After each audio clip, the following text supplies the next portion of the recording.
சேட்டை கொஞ்சம் சேட்டையாக பண்ணது போனேன்.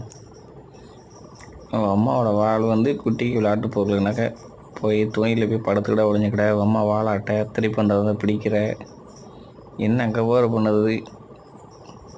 ஒத்த குட்டியை தான் போட்டுச்சு, ஒத்த குட்டியை போட்டு வளர்த்துக்கிட்டு இருக்கு. நல்லா பாலை குடிச்சிக்கிட்டு நல்லா சேட்டை பண்ணிட்டு இருக்குது. அவள் அம்மா அதை க்ளீன் பண்ணலான்ட்டு நக்கி நக்கி க்ளீன் பண்ணுது. பட் இது என்னடான்னா விளாண்டுக்கிட்டு அவள் அம்மா வெயித்துக்கு அடிக்குது, மறைக்குது.